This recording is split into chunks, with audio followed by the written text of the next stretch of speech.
राधे राधे सभी को, जय श्री कृष्णा। स्वागत है आप सभी का हमारे चैनल में। आज हम आपको रविवार के व्रत की कथा सुनाएंगे। वीडियो अच्छी लगी तो प्लीज़ लाइक करें एंड सब्सक्राइब करें।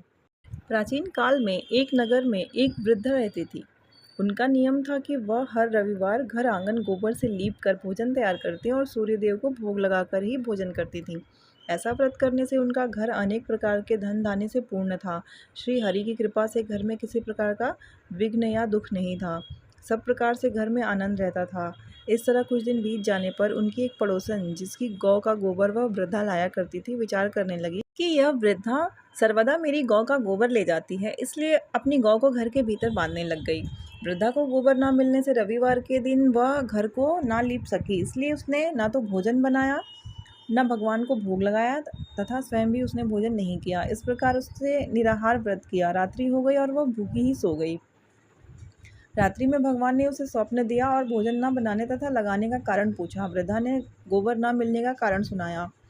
तब भगवान ने कहा कि माता, हम तुमको ऐसी गौ देते हैं जिससे सभी इच्छाएं पूर्ण होती हैं, क्योंकि तुम हमेशा रविवार को गौ के गोबर से लीपकर भोजन बनाकर मेरा भोग लगाकर खुद भोजन करती हो।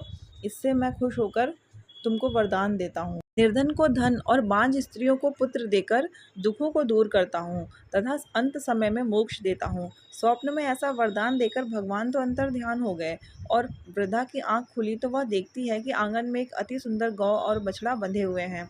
वह गाय और बछड़े को देखकर अति प्रसन्न हुई और उसको घर के बाहर बांध दिया और वहीं खाने को चारा डाल दिया। जब उसकी पड़ोसन वृद्धा ने घर के बाहर एक अति सुंदर गौ और बछड़े को देखा तो द्वेष के कारण उसका हृदय जल उठा और उसने देखा कि गाय ने सोने का गोबर किया है, तो वह उस गाय का गोबर ले आई और अपनी गाय का गोबर उसकी जगह रखाई। वह नित्य प्रति ऐसा ही करती रही और सीधी साधी वृद्धा को इसकी खबर न होने दी। तब सर्वव्यापी ईश्वर ने सोचा कि चालाक पड़ोसन के कर्म से वृद्धा ठगी जा रही है, तो ईश्वर ने संध्या के समय अपनी माया से बड़े जोर की आंधी चला दी। वृद्धा ने आंधी के भय से अपनी गौ को भीतर बांध लिया। प्रातःकाल जब वृद्धा ने देखा कि गौ ने सोने का गोबर दिया तो उसके आश्चर्य की सीमा न रही और वह प्रतिदिन गऊ को घर के भीतर बांधने लग गई। उधर पड़ोसन ने देखा कि बुढ़िया गऊ को घर के भीतर बांधने लगी है और उसका सोने का गोबर उठाने का दाव नहीं चल रहा, तो वह ईर्ष्या और डाह से जल उठी और कुछ उपाय न देख पड़ोसन ने उस देश के राजा की सभा में जाकर कहा, महाराज, मेरे पड़ोस में एक वृद्धा के पास ऐसी गऊ है जो आप जैसे राजाओं के ही योग्य है। वह नित्य सोने का गोबर देती है। आप उस सोने से प्रजा का पालन करिए। वह वृद्धा इतने सोने का क्या करेगी? राजा ने यह बात सुनकर अपने दूतों को वृद्धा के घर से गऊ लाने की आज्ञा दी। वृद्धा प्रातः ईश्वर का भोग लगा भोजन ग्रहण करने जा ही रही थी कि राजा के कर्मचारी गऊ खोल कर ले गए। वृद्धा काफी रोई चिल्लाई, किंतु कर्मचारियों के समक्ष कोई क्या कहता। उस दिन वृद्धा गऊ के वियोग में भोजन ना खा सकी और रात भर रो रो कर ईश्वर के गऊ को पुनः पाने के लिए प्रार्थना करती रही।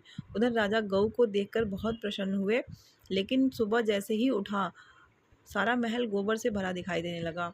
राजा यह देखकर घबरा गया। भगवान ने रात्रि में राजा को स्वप्न में कहा कि हे राजा, गाय वृद्धा को लौटाने में ही तेरा भला है। उसके रविवार के व्रत से प्रसन्न होकर मैंने उसे गाय दी थी। प्रातः होते ही राजा ने वृद्धा को बुलाकर बहुत से धन के साथ सम्मान सहित गऊ बछड़ा लौटा दिया। पड़ोसिन को बुलाकर उचित दंड दिया। इतना करने के बाद राजा के महल से गंदगी दूर हुई।